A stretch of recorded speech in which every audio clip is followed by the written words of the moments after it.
It's like when you can go down a high street and you can see all different names that appear to be different shops. But when you look at who owns those shops and the holding companies, you find that there are apparent stores that are competing in the high street that are actually owned by the same holding company. So that's how it all works. And in the end, you've got a handful right at the peak of the pyramid of interbreeding families that go back a long way, who are sitting atop the pyramids of the global corporations, global politics, global pharmaceutical industry, global media at ownership level, and they're orchestrating this globalization, this new world order, this Orwellian global fascist state through two other coordinates. One, problem, reaction, solution, which I talked about, create the problem and offer the solution. And the other one is what I call the totalitarian tiptoe. And that is that you're at A and you know you're going to Z, but you know if you go in too big a leap, the change in society is going to be so great that people are going to look up from the game shows and they're going to say, hey, what's going on? What's going on? So you go not from A to Z, you go from A to B, B to D. You go in as big a leap as you can, but not so big that you get too much of a reaction with people seeing that something strange is going on. But again, you're absolutely right, Max, that it's now reached the point where it is so blatant and it's happening now so quickly. I mean, it's not the totalitarian tiptoe anymore, it's the totalitarian sprint, that more and more people can do little more than see that the world is changing extremely rapidly, and it's doing so not through random events and, well, it's just the way the world is. It's coldly calculated. Oh, very much so. I mean, they seem to be escalating it very much, I think, because people are waking up. I mean, they are getting an enormous backlash from people. I've been talking to people for a long time about non-compliance. I released a film, Fight the New World Order, with global non-compliance. People don't seem to realise that the only way they get away with all this stuff is because we comply with it. We just let them do it. You know, all these laws they put in place. One statement you said that I heard, which I thought was fantastic, about people putting their wheelie bins out in England. I thought that was brilliant. Everyone should put their wheelie bins out every day and just not comply with the law. The way they did with the poll tax in England. People just didn't pay it, so they had to withdraw it.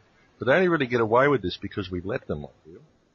Well, that's absolutely right. And, you know, one of the things I've been talking about, particularly in the last few months, is what we have. We've just had it in Britain at the G20 summit in the days of that in London, where the streets of London were full of protesters who were, kept away from the places of the meeting and etc. by loads of police and what they call in America SWAT teams and all the rest of it. And you had these protests. But we've had protests for decade after decade. We've had protests about the invasion of Iraq, but Iraq was invaded. We've had protests all the time, every year, about globalization, but globalization goes on getting quicker. We have protests about world poverty, but world poverty goes on getting worse. And what we really need to do is stop protesting, because what happens is you have the protest, and then people feel good about, oh, I've had these say, I've protested, let's go down to the bar and feel good about ourselves. And then what happens?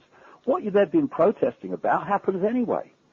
And you're absolutely right. The key power we have is not complying with our own enslavement. If you had to bring this down to the people that in full knowledge in this world were manipulating us towards this Orwellian global state, it would be a relative handful. And the people who are being manipulated are now closing in on 7 billion. I think I see a way out of this. And this is why divide and rule is so important in this modus operandi of this elite. They manufacture and exploit the fault lines of religion, of race, of income bracket, of nation, etc.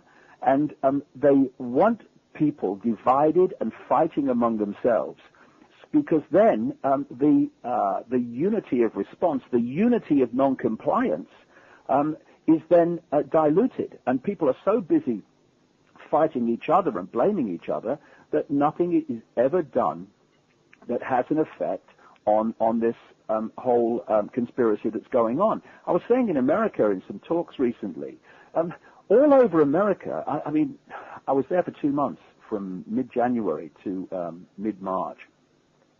That country is not on the brink. It's in the process of an economic catastrophe. There's tent cities. There's forests of for sale signs wherever you go. And of course, people who don't have to sell their homes now can't sell them because the banks are selling off foreclosed homes at knockdown prices, which is collapsing the whole housing market. So people are trapped, and people in their hundreds of thousands are leaving their homes because they can't pay their mortgages. And what I was saying here was, hold on a second, the behavior of the banks has created the economic collapse, which means you've lost your job and now can't pay your mortgage. And when the banks that created the problem are coming along and saying, you're out of your house, you can't pay us back, you're leaving. Yeah, it doesn't make a lot of sense. Stay where you are. If everybody who had their home foreclosed by the banking system refused to leave, the system couldn't cope. But it's because people comply again, oh, well, we better go, it's the law, then nothing changes because people lose their homes and the banking system goes on calling the shots and controlling the game. Absolutely, and it's so manufactured. It really is. I mean, I don't know how people can't see this. I was listening to Max Igan the other day, and he was calling it economic terrorism, which is exactly what it is. It's economic terrorism. It's like a financial 9/11, and people really do need to stop complying with all these sorts of things. It's just ridiculous. If we together, in any significant number, stop complying with our own enslavement, the house of cards will fall. You know, I went to a memorial service for a British comedian many years ago called Larry Grayson. He was a kind of, I wouldn't say he was a friend, he was an acquaintance of mine. I knew him. And there was another comedian there who told this story that Larry Grayson had told him, where Larry Grayson was in an all-male show going around the halls and theatres of Britain many years ago, back in the 50s, 60s. And at the end of the show, all the men came on dressed as sailors, singing Rule Britannia. And as the song went on, they formed a pyramid on the stage. And then Larry Grayson came on dressed as Britannia and got manhandled up to the top of the pyramid for the big finish. And one night, Larry Grayson was saying that one of the sailors in the bottom left-hand corner of the pyramid started getting a cough. And eventually, he was coughing so much he couldn't stay in the pyramid any longer, and he stepped out of it.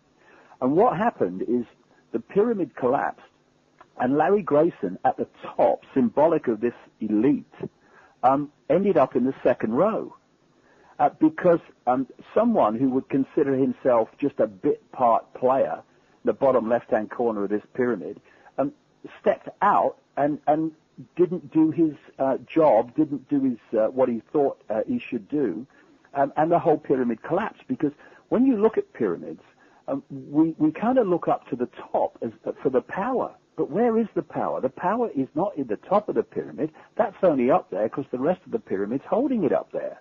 And that's what we're doing to this system. And if we stop complying with it, then the pyramid must fall, and the people who appear to have the power will be shown to have none at all, because the only power they have is the power we give to them every day. Exactly. We sort of police ourselves. They've got it all worked out so people police themselves very well, and they do it through division. I've been trying to tell people as well that there is no division amongst people. Race, creed, colour, financial status, it's all division that's illusionary. It's created for us simply so we don't realise the personal power that we have. They're very clever at the way they do this, though. Well, this is when I've got really more and more deeply into this. and you go beyond what I call the 5 sense level of this, the banking scams and the manipulated wars and the engineered presidents and prime ministers around the world, you start to realize that this is a mind game, and that behind the scenes, behind the smoke screens of presidents like Bush or Obama or Brown or Rudd or whatever, where in the shadows where the real power and the real knowledge is, particularly at the absolutely top levels of the global secret society network, where very advanced knowledge of consciousness and the way the mind works and the way the body works is passed on to the chosen few. That's where the game is really played, because it's a mind game. Oh, absolutely. Absolutely. I've been telling people this as well. It's a battle of energy. It truly is a battle of energy. They need to understand the true nature of this reality. I mean, they use our energy to create the reality that they want because we comply with what they want. Exactly, they do. The thing is that